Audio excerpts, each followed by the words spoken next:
ನಮಸ್ಕಾರ. 64 ಚಾನಲ್ಗೆ ಸ್ವಾಗತ. ಯೂಶಲಿ ಎಂಡ ಸಾರಾಯಿ ಅಂತ ನಾವು ಕನ್ನಡ ಪದ್ಯಗಳಲ್ಲಿ ಹುಡುಕಕ್ಕೆ ಹೋದರೆ ನಮಗೆ ಫಸ್ಟ್ ನೆನಪಾಗೋದೇ ಜಿ ಪಿ ರಾಜರತ್ನಂ ಅವರು. ಅವರ ರತ್ನನ ಪದಗಳು ಇದರಲ್ಲಿ ಹೆಂಡ ಸಾರಾಯಿ ಬಗ್ಗೆ ಮೆನ್ಷನ್ ಇದೆ. ಆದರೆ ಎಕ್ಸ್ಕ್ಲೂಸಿವ್ ಆಗಿ ಹೆಂಡ ಸಾರಾಯಿ ಬಗ್ಗೆನೇ ಒಂದು ಕವನ ಸಂಕಲನ ಇದೆಯಾ ಅಂತ ನಾವು ಹುಡುಕ್ತಾ ಹೋದಾಗ ನಮಗೆ ಸಿಕ್ಕಿದ್ದೇ ಮದ್ಯಸಾರ. ಇದನ್ನು ಬರೆದವರು ರಘು ಅಪಾರ.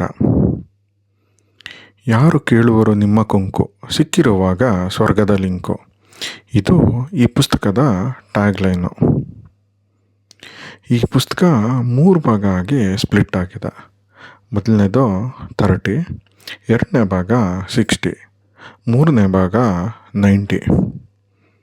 ಯೂಶಲಿ ಹೆಂಡ ಸಾರಾಯಿ ಬಗ್ಗೆ ಪದ್ಯ ಅಂದ ತಕ್ಷಣ ನಮಗನ್ಸೋದು ಇದೆಲ್ಲ ಭಗ್ನ ಪ್ರೇಮ ಅಥವಾ ಹಳೆ ಗರ್ಲ್ಫ್ರೆಂಡ್ ಮೇಲೆ ಬರೆದಿರೋ ಕವನಗಳು ಅಂತ. ಈ ಪುಸ್ತಕದಲ್ಲಿ ಆ ಜಾನರ್ ಮೇಲೂ ಕೆಲವೊಂದು ಪದ್ಯಗಳು ಇವೆ. ಆದರೆ ಅದಷ್ಟೇ ಅಲ್ಲದೆ ತತ್ವಜ್ಞಾನ, ಕುಡುಕರಿಗಿರೋ ಸೆಲ್ಫ್ ರೆಸ್ಪೆಕ್ಟು, ಒಂಟಿತನ, ಕುಡುಕರ ನಡುವೆ ಇರೋ ಗೆಳೆತನ ಹಾಗೂ ಕುಡುಕರು ಕಷ್ಟವನ್ನು ಹೇಗೆ ಎದುರಿಸ್ತಾರೆ ಇತ್ಯಾದಿ ಈ ಥರ ಟಾಪಿಕ್ ಮೇಲೂ ಪದ್ಯಗಳಿದ್ದಾವೆ. ಈ ಪುಸ್ತಕವನ್ನು ಸಂಜೆ ಹೊತ್ತು ಬಿಡುವು ಮಾಡಿಕೊಂಡ ಎಲ್ಲ ಗೆಳೆಯರಿಗೆ ಕವಿ ಅರ್ಪಿಸಿದ್ದಾರೆ. ಬನ್ನಿ, ಈ ಕವನ ಸಂಕಲನದಿಂದ 3 ಪೆಗ್ಗು ನಿಮಗೋಸ್ಕರ ಹಾಕ್ತೀನಿ. ಮೊದಲನೇ ಪೆಗ್ಗು: ಕುಡುಕರು ಅನ್ನಿ ಪರವಾಗಿಲ್ಲ, ಕೆಡುಕರು ಅನ್ನಿ ಪರವಾಗಿಲ್ಲ, ಯಾರು ಕೇಳುವರು ನಿಮ್ಮ ಕೊಂಕು, ಸಿಕ್ಕಿರುವಾಗ ಸ್ವರ್ಗದ ಲಿಂಕು. ಎರಡನೇ ಪೆಗ್ಗು: ಅಪಘಾತ ಆಗುವುದೇ ಹಣೆಯಲ್ಲಿದ್ದರೆ ಆಸ್ಪತ್ರೆ ಮುಂದೆಯೇ ಆಗಲಿ, ಪ್ರೇಮ ಭಗ್ನವಾಗುವುದೇ ಬರೆದಿದ್ದರೆ ಬಾರಿನ ಬಳಿಯೇ ಆಗಲಿ. ಮೂರನೇ ಪೆಗ್ಗು: ಬಾರಿಗೂ ಬರುವನೇನೋ ಬರಲಿ, ವಾಸ್ತವವೆಂಬ ಚಂಡವ್ಯಾಘ್ರ, ಇನ್ನೊಂದು ಗ್ಲಾಸ್ ತರಿಸಿ ಹೇಳುವೆ, ಹೆಂಡವಿದೆಕೋ ಮಾಂಸವಿದೆಕೋ.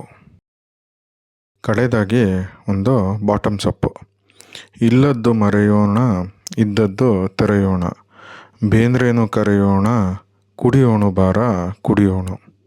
ಹೋಪ್ಫುಲಿ ಈ ಕವನ ಸಂಕಲನ ನಿಮಗೆ ಇಂಟ್ರೆಸ್ಟ್ ಕ್ರಿಯೇಟ್ ಮಾಡಿದೆ ಅಂದ್ಕೋತೀವಿ. ಲೈಕು, ಶೇರು, ಕಮೆಂಟು ಮಾಡೋದನ್ನು ಮರಿಬೇಡಿ. ಇಷ್ಟ ಆಗಿದ್ದರೆ ನಮ್ಮ ಚಾನಲ್ಗೆ ಸಬ್ಸ್ಕ್ರೈಬ್ ಆಗಿ. ಗೀತಸಾರ, ವೇದಸಾರ, ಗಾದೆಸಾರ ಬದುಕಲು, ಮದ್ಯಸಾರವೇನು ಕಡಿಮೆ, ಗಮನ ಕೊಡಿ ಅತ್ತಲು. ವಿಡಿಯೋ ನೋಡಿದ್ದಕ್ಕೆ ಧನ್ಯವಾದಗಳು. ಚಿಯರ್ಸ್.